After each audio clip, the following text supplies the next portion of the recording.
Good morning. It is Wisdom Wednesdays. I am Ariana Newcomer, Dove Oracle Priestess, and with you here today to talk about something I really would like us to let go of. I was at a meeting last night, and the discussion in the group, teaching in the group, was about magic and how there are scientific studies that are showing that what we think of as magic actually is real, is a true thing, and in many cases can and does work. It's a matter of having a focused attention with a clear intention and then sending it out into the collective. And what came up for me in that meeting was, at one point, something brought to mind when they had the big tsunami in Indonesia, and so many people were killed and so many places were destroyed. And I saw a lot of people in my spiritual community on Facebook saying, well, those people brought it on themselves.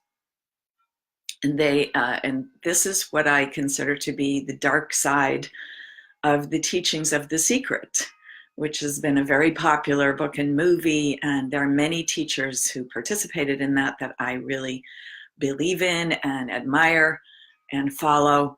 However, there's a fundamental kind of disconnect that has happened with those teachings and in some of the law of attraction teachings that are out there, which is that we create our own reality. And so therefore, we are responsible for absolutely everything that happens to us in our world. When I look at that and I hear people talking about that, and I hear people beating themselves up because they had a negative thought and, oh, I can't hold any negative thoughts, or I'm not going to attract what I want. And hello, there are millions of other people out there on the planet, and all of us have consciousness, and there are other beings on the planet that have consciousness, and the planet herself has consciousness. So if I am completely controlling everything in my reality, that would mean that I'm controlling all the other people in my reality, that I'm controlling the weather, that I'm controlling, whether or not there's an earthquake where I live. And excuse me, that doesn't allow for anybody else to have any agency. So the truth is that we are all contributing to this collective consciousness, something Carl Jung called the collective unconscious. And when we aren't aware of it, of course, it's unconscious, but when we are aware of it, then we need to bring it into our consciousness and play with it responsibly. So that's good teachings from something like The Secret or Law of Attraction. However, we have to acknowledge that I may be clearly sending out my intention for peace on earth, and other people in other places may be clearly sending out their intention for war. And what happens? All those intentions affect the collective soup of consciousness. So we're all surrounded by this subtle energy, which we're only just beginning to learn how to connect into. And to me, that's what really is kind of at the foundations of what we think of as magic, or the psychic abilities, is being able to connect into those more subtle energies that we don't have the instruments to measure at this point. But we can study the effects, which has been done. So there have been many studies, as I was saying, on psychic phenomena, etc., prove that they're real. So let's give ourselves a break too. So I see many of my students and clients just beating themselves up and really working hard to have only positive thoughts and not allow into anything negative, and cutting people out of their lives because, oh, they bring me down, or they're low vibration, or they're... So there's another whole thing that I talk about, that I don't want you to raise your vibration. So this is it, because literally this is another misconception in spiritual teachings, that we can't just raise our frequency or raise our vibration. We are wholly dependent for our health and well-being on the very low frequencies of earth resonances, the Schumann resonances. Without those, we would not be healthy. We would not be able to maintain this human body, and lots of the other things on earth would die. So we would not have any orchestras if everybody had to just raise their vibration, because we wouldn't have those wonderful low frequency instruments like the bass and the cello and the low voiced trumpets and or not trumpets, but the low voiced horns like the tuba. So let's let go of this idea that I totally create my reality, and therefore I have to beat myself up if something doesn't go the way I want. There's a lot of other consciousnesses that have agency. And what we need to do is to be kind to ourselves and to come into that true partnership with ourselves. And we do our best, and we hold and set our intentions for ourselves, and also set the intention that what occurs be for the greatest good of all. And we have to admit that sometimes we don't know what that is. So we have to be able to let go. We have to be able to set our intention, hold our desires, send them out into the universe, ask for what we want, and then let it go. Let go of an attachment to the outcome. And please let go of this idea that you can't have any negative thoughts, or you're never going to have what you want. We're human. We're human beings. We have thoughts. We have emotions. It's what you do with them that really counts. Allowing them to flow through and giving love and appreciation to our inner parts that are perhaps creating those negative thoughts. And then consider, maybe it isn't a negative thought. Maybe it's something that you actually need to pay attention to, and maybe it's something that needs to actually be dealt with. I've talked in the past about how anger can be actually an important emotion that points us towards something that we need to deal with, that we need to change, that we need to do.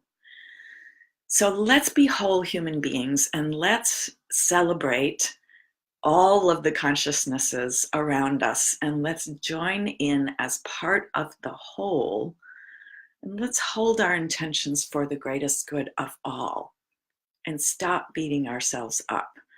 The woman who was leading the meeting last night, when I mentioned this story about the spiritual people, spiritual people I knew, blaming the people in Indonesia for bringing the tsunami on themselves, she said she actually had seen many years ago one of the teachers from The Secret working with someone in a workshop, and a woman who was just sobbing and crying and saying she had tried and tried so hard and it still wasn't working for her. And this teacher from The Secret just berated her and eviscerated her, I think was the word that this woman used. And what is the value in that? What is the value in that? That is not coming from a high vibration, excuse me, if you want to think of it that way. That's not being in harmony, and that is not being in love. That's not being in the light. And so also this constant thinking, I have to be in the light, I have to be only with what's in the love and the light. Hello, there's a lot that's valuable in the dark. We sleep in the dark. Seeds germinate in the dark. Trees, roots grow in the dark underground, and the roots are sometimes even more extensive than what we see above earth.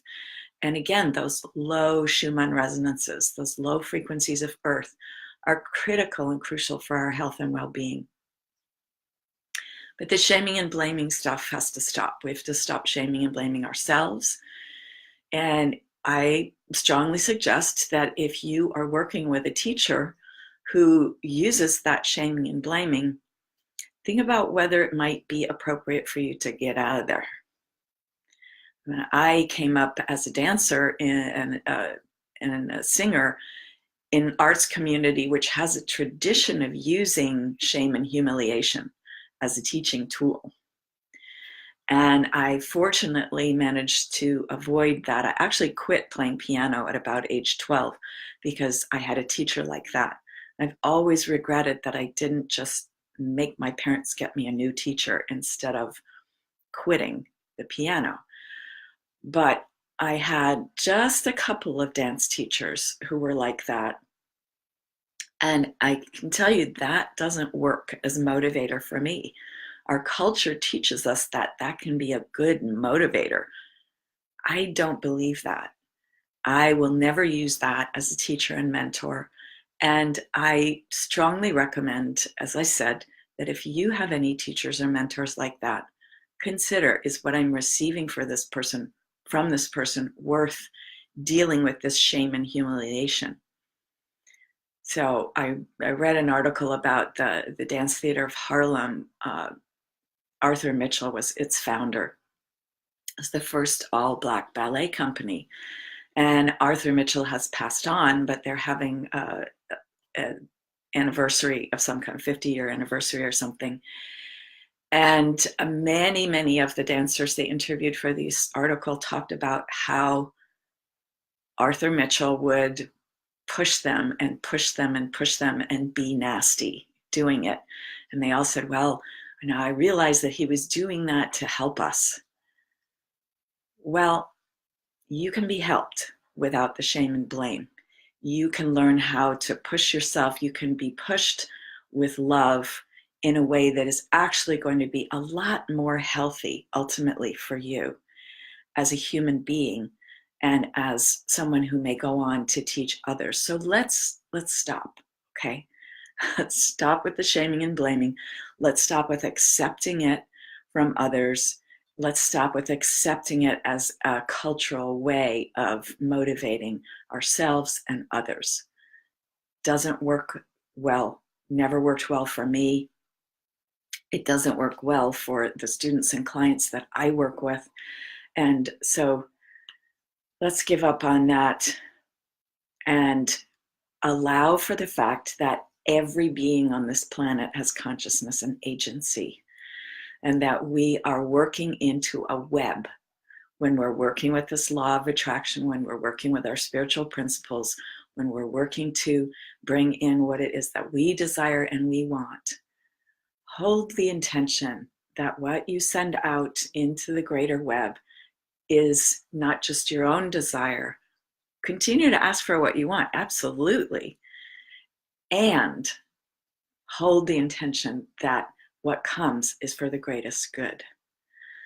Okay, I am enrolling a new group in the Wise Woman Immersion, my 7-month program, which will give you lots of tools to stop doing the shaming and blaming game and to come into claiming your own wisdom, claiming your voice, and reinventing yourself for the next phase of your life. So click on the link that I'm putting in the comments here, take a look at the program, and book a time to talk with me about it. And I'll see you next time.